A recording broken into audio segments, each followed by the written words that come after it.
Sobre a lei, primeira e segunda leis da termodinâmica. A terceira lei fala do zero absoluto.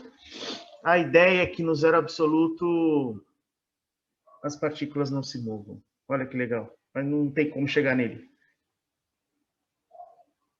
Tem uns teóricos que falam que dá, mas vamos ficar com a primeira e segunda lei. Com a primeira e segunda lei de termodinâmica, a gente vai primeiro ter alguns conceitos importantes aqui, né? Vamos relembrar algumas coisas. Então, o que fala a termodinâmica? Na termodinâmica, assim como na termoquímica, a gente vai estudar todas as leis que envolvem transformações entre gases, que envolvam calor, tá? Na química também estuda isso, mas a gente dá o nome de termoquímica. Mas é a mesma coisa. Só que a gente lá analisa, além dos conceitos termodinâmicos, né? Que a física trabalha, lá na química a gente ainda vê as interações entre as moléculas mesmo, sabe? Assim, reação química. Então, aqui na termodinâmica, 3 palavrinhas mágicas, né? Calor, trabalho e formas de energia. É isso que a termodinâmica vai estudar, tá bom? Deixa eu só... já está liberado aqui. Então, já deu para ter uma noção. Então, vamos lá. Vamos falar um pouco sobre trabalho. Calor, a gente já teve uma ideia lá no primeiro bimestre. Vamos falar um pouco sobre trabalho. Aí vamos lembrar alguns conceitos lá de trás, lá do primeiro ano. Quando que eu tenho trabalho? Toda vez que eu realizar, toda vez que uma força, tá? Seja ela qual for, for exercida sobre um corpo e esse corpo sofre um deslocamento, eu realizo trabalho. Ponto. Esse é o conceito de trabalho. Na termodinâmica, como a gente fala de gases, né, transformações gasosas, eu vou colocar aqui, né, tem um exemplo de um recipiente, está hermeticamente fechado, eu tenho um êmbolo. Dentro dele tem um gás perfeito. Quando a gente fala gás perfeito, é o gás que não vai sofrer interferência, nem não vai reagir com nada, tá? Esse é o gás perfeito. Bom, tem outros conceitos, mas basicamente é isso. Ele não reage com nada, ele é, né, o alecrim dourado ali dentro da física. Esse gás perfeito, né, quando ele sofre calor, né, um calor externo é fornecido a ele, faz com que esse êmbolo, né, e esse gás sofra uma expansão. Esse gás, então, vai sofrer uma expansão. Vai existir uma força aqui interna nesse recipiente que vai fazer com que o gás empurre o êmbolo para cima, tá bom? Deixa eu ver aqui um negócio. E essa força gerada, né, por essa expansão, por causa do aumento da temperatura, deslocou esse êmbolo. Então, eu tenho força e tenho um deslocamento. Se eu tenho força e deslocamento, eu tenho trabalho. Só que dentro da física, a força presente nos gases é a pressão. Tá? Então, a pressão, que é essa força exercida numa determinada área, então a área do êmbolo, é a força exercida nessa área, que é a pressão. Né? Pressão, o conceito dela é esse, força sobre área. Deslocou o volume. Então, o deslocamento aqui é de volume, expandiu o gás. Então, eu tenho um trabalho realizado nesse sistema. Isso acontece para sistemas isobáricos, ou seja, a mesma pressão. Então, sobre mesma pressão externa, né? Pressão externa, eu tenho a realização do trabalho dentro da termodinâmica. Na verdade, é uma aplicação do que já tinha lá na mecânica e dinâmica, aqui, na termodinâmica. Não muda nada. É só uma aplicação para gases. Quando eu tenho sistemas que não são isobáricos, né? Então a pressão sofre variação, fica mais fácil de calcular o trabalho, porque aí o trabalho é o resultado da área que você encontra num gráfico. E aí, dependendo da área que tiver. O gráfico formou a área, você calcula o trabalho, tá bom? Então fica mais fácil de calcular. Outros conceitos que a gente pode relembrar é o de temperatura integral de agitação de molécula. Calor é quando essa energia térmica, né, que é o calor, passa de um corpo para outro. Então, isso é o calor, essa transferência, essa passagem de um corpo para outro, dessa energia na forma térmica, a gente chama de calor, tá bom? E energia, como propriamente dita, né, é a capacidade que eu tenho em realizar trabalho. Então, trabalho é energia. Né, eles estão coligados aí, tá bom? Então, com relação às transformações gasosas, quais os tipos de transformações gasosas que a gente tem? Aí notem que, quando a gente fala de transformação gasosa, a gente está falando que quando isso ocorre, eu posso transformar um gás no líquido, um líquido no gás, e assim vai, tá? Na equação dos gases perfeitos, ou seja, gases que não têm interação entre si, né, as moléculas não reagem, por isso perfeito, eu tenho essa expressão aqui, tá? As pressões, volumes e temperaturas no início do processo, no início da transformação, vai ser igual ao final. Isso é o que diz a equação dos gases. Aí, quando eu tenho uma transformação isovolumétrica, eu estou dizendo que o volume nessa transformação é constante. Então, não vou variar volume, eu só vou mexer na pressão e temperatura. Tá? Não vou alterar volume. Aí, mexendo na pressão e na temperatura, eu vou ter uma transformação dentro dessas condições. Quando ela é isotérmica, aí eu estou dizendo que a transformação não sofre variação de temperatura. Tá? Vai evaporar, vai, sei lá, enfim. Só que eu não mexo na temperatura. Tá bom? Por exemplo, vamos ver se dá para tentar entender. A água, sem querer, você derramou um pouco de água na mesa. E a temperatura continua constante, mas a água, né, vai evaporar. E esse gás depois também vai sofrer algumas transformações. Mas, enfim, essa é a transformação isotérmica. Na transformação isobárica, eu estou falando que a pressão é constante. Tá? Então, eu só vou mexer com volume e temperatura. Aí tem a tal da adiabática. A adiabática é assim, ela não vai realizar trabalho, não tem calor envolvido. Tá? Porque ela é tão rápida que não vai ter calor envolvido. Tá bom? Com relação à energia interna, então a entalpia da reação, né? Entalpia no sistema dentro das transformações gasosas, que aí entra a primeira lei da termodinâmica. Dentro das transformações, as moléculas, elas têm energia interna, uma energia delas, tá? Essas energias que estão envolvidas nas moléculas, elas estão associadas à temperatura. Então, uma variação de energia interna, né, uma entalpia positiva, significa que a temperatura também é positiva. Então, quanto mais temperatura eu tiver, maior vai ser também essa variação, esse total aí, dessa variação dessa energia. O contrário também é válido. E quando eu não tenho nada, né, quando eu não tenho temperatura sendo alterada, a temperatura está constante, eu não vou ter essa energia interna, então eu não vou ter a tal da entalpia. E aí nasce a primeira lei da termodinâmica, que diz o seguinte, que essa variação de energia interna, porque a gente não consegue analisar a energia interna específica, assim, sabe? Daquela molécula específica, a gente analisa o total do sistema. Então, na variação interna do sistema, ou da transformação, na verdade, ela é igual à quantidade de calor menos o trabalho realizado.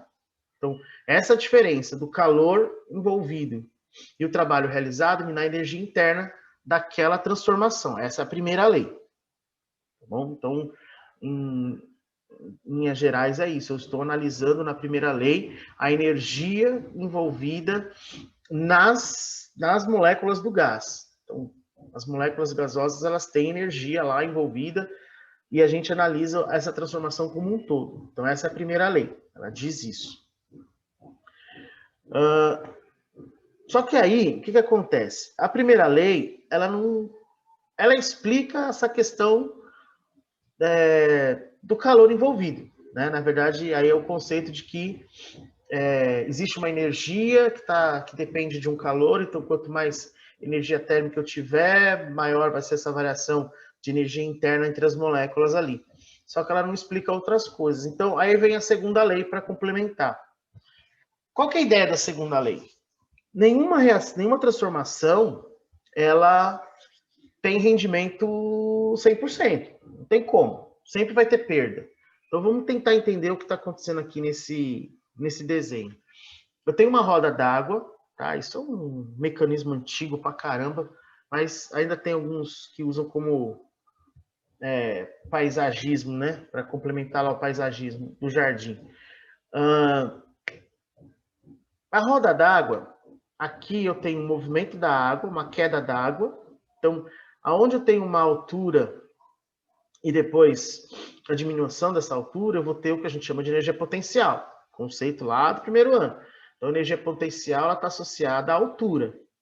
Quanto maior for a altura, maior a energia potencial.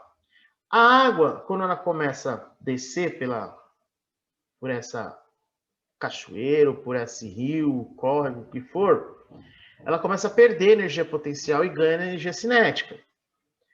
Essa energia cinética vai fazer movimentar essa roda. Então, a massa da água vai ter uma aceleração, porque vai adquirir uma velocidade, energia cinética, e aí faz a roda movimentar. Se eu tenho uma força, né, que faz com que essa roda se desloque, né, significa que eu realizei trabalho. Então, vai gerar trabalho aqui. Só que seria tudo muito lindo se eu não tivesse atrito, se eu não tivesse até mesmo atrito da roda com a água, atrito do mecanismo aqui, né, da própria roda. Às vezes essas rodas normalmente são de madeira, então, enfim, isso gera perdas, tá bom? Isso gera perdas. Por isso que essas transformações, elas não ocorrem 100%. Bom, essa é a ideia. E aí, o que diz lá na primeira lei? Vamos tentar associar as duas ao mesmo tempo. Qual que é a ideia da primeira lei? Existe transferência de calor, ponto. O calor é transferido do que é mais quente para o que é menos quente. Então, essa é a transferência de calor, do corpo mais quente para o corpo menos quente. Então, eu tenho lá uma xícara de café e essa xícara de café está quente. O calor que está aqui dentro da xícara de café vai ser transferido para o lado externo. Então, essa primeira lei, bacana, ela explica isso. Só que ela não consegue explicar para onde vai esse calor. Se ela vai no sentido para fora ou para dentro da xícara, dependendo da situação, né? Dependendo do olhar da coisa. Então, assim, não tem como vir calor de fora da xícara para dentro dela. Não é um sistema não espontâneo, vamos colocar assim. Vocês vão entender o que eu estou querendo dizer. Daí, a segunda lei, ela entra nessa questão da espontaneidade das transformações. Vamos pensar aqui na corrente. Com o tempo, você compra uma corrente nova e com o tempo ela vai enferrujar. Então, essa é a direção do processo. A tendência do processo é essa. Eu tenho a corrente nova e depois a corrente enferrujada. Isso é espontâneo. Tá? É isso que diz a segunda lei. A questão da espontaneidade das reações. Tá bom? Então, da reação não, das transformações. As transformações, elas sempre vão ocorrer no sentido espontâneo. Tá bom? Então, por isso que ela explica o que diz a primeira lei. A primeira lei fala, olha, o calor é transferido de um corpo para outro. Não existe o frio, existe calor e menos calor. Só que aí a segunda lei explica que esse calor tem um movimento, e esse movimento é sempre espontâneo no sentido para ocorrer ou não a reação. Então, ela vai analisar essa situação. Eu não consigo, do ferro, né, da corrente ferrujada, transformá-la numa corrente nova. Espontaneamente, isso não acontece. Tá bom? E aí, vamos tentar entender aqui como que a segunda lei pode ser aplicada nessa xícara de café. Então, eu tenho a parede da xícara, tá bom? Essa aqui seria a parede da xícara, o lado externo e o lado interno. No lado interno, eu tenho mais calor. Então, a energia, na forma de calor, está lá em cima. À medida que vai passando o tempo, né, esse calor vai sendo perdido para o lado de fora, porque o lado de fora tem uma temperatura aí menor do que o lado de dentro da xícara. Vai perdendo calor para o ambiente até chegar num equilíbrio. Tá? É este equilíbrio que é a chave do negócio. Tá? Então, as coisas vão se equilibrar. Eu tenho calor numa região mais quente, uma região menos quente, até chegar no equilíbrio. E isso é espontâneo. É natural que eu tenha uma situação de maior energia indo para o sentido, indo para a direção daquela de menor energia. Então, tudo tende a um estado de menor energia. Tudo. Né? Então, você está lá no estado muito energético, o próprio sistema vai fazer com que isso ocorra, que ocorra um equilíbrio até ele ir para o de menor energia e chegar num equilíbrio. Aí chega no equilíbrio, ok, vida que segue.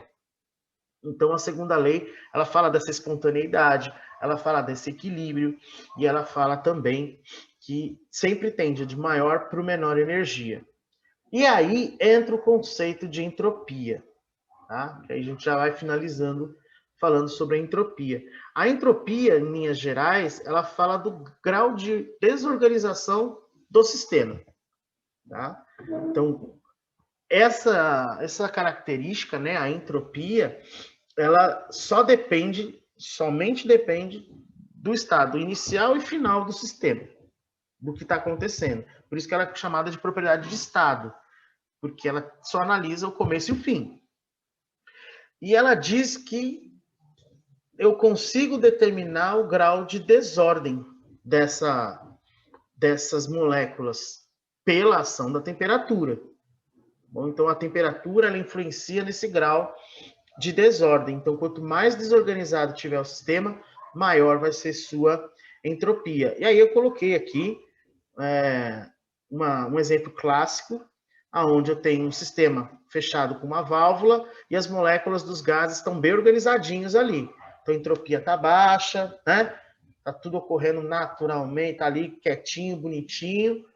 Só que quando eu abro essa válvula, as moléculas começam a ir de um lado para outro. Elas meio que espontaneamente elas começam a partir para lados diferentes, elas começam a se agitar mais, enfim, elas começam a se desorganizar. E aí a entropia do sistema aumenta. Tá bom? Então, esse processo termodinâmico, ele, né, está associado aí também à presença da temperatura, leva em consideração também a questão da entropia. Então, a primeira lei, ela diz que existe troca de calor, né? Assim, o calor é esse movimento que passa de um corpo para outro, só que ela não diz para que sentido vai, ela não fala, ela não consegue explicar para que lado vai esse sentido do calor. E na segunda lei ela já começa a dizer que ó, essas transformações, essas energias, elas já são espontâneas, então tem a ver com a espontaneidade, ela vai analisar se é espontâneo ou não, e tudo tende de maior energia para uma menor energia. E aí a entropia analisa esse grau de desorganização, o quanto as moléculas vão estar desorganizadas ou não, por conta da temperatura. Tá? E aí, claro que tudo isso tem a ver com trabalho. Por quê? Porque eu tenho, toda vez que eu tenho temperatura, eu tenho expansão, tenho contração, compressão, né? Compressão e expansão de gases, isso faz com que eu desloque, eu crio uma força interna ali no sistema, e isso eu desloque alguma coisa, eu vou deslocar um êmbolo, vou deslocar uma, enfim. E isso gera trabalho. Toda vez que eu mexer com deslocamento e força, né? A força e deslocamento gera trabalho, que é o que a gente vai ver nas próximas aulas aí, quando a gente for falar de máquinas térmicas. Então, esses conceitos de termodinâmica aqui, elas vão falar sobre máquinas térmicas, tá bom? Depois vai ajudar bastante a gente nesse sentido.